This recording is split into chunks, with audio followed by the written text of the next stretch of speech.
ضد الرجعي والمرتد. الويل الويل كل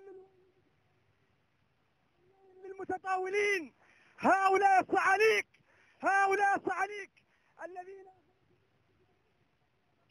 الذين تطاولوا بالأمس القريب على منجزاتنا وعلى حضارتنا وعلى مشروعنا الثوري وعلى قائدنا رمز هيبتنا ورمز نضالنا وكبريائنا وكفاحنا.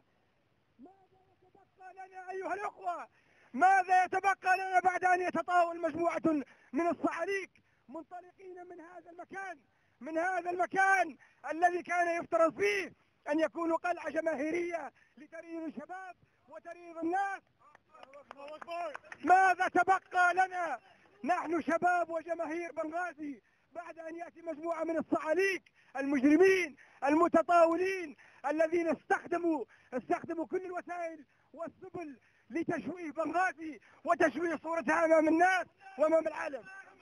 واللي عادي لا يتذمر، نحن في بناه معمر. واللي عادي لا يتذمر، نحن في بناه معمر. واللي عادي لا يتذمر، نحن في بناه معمر. واللي عادي لا يتذمر، نحن في بناه معمر. واللي عادي لا يتذمر، نحن في بناه معمر. واللي عادي لا يتذمر، نحن في بناه معمر. واللي عادي لا يتذمر. نقولها وكلنا ثقة في النفس، لا يمكن أن نسمح بأي حال من الأحوال لأي متطاول أو أي إنسان يستخدم أي نادي من النوادي. اليوم تقوم القيادة الشعبية الاجتماعية والقوة تحكم في الميدان يا خايف، لا محمد يا خايف، تحكم في الميدان.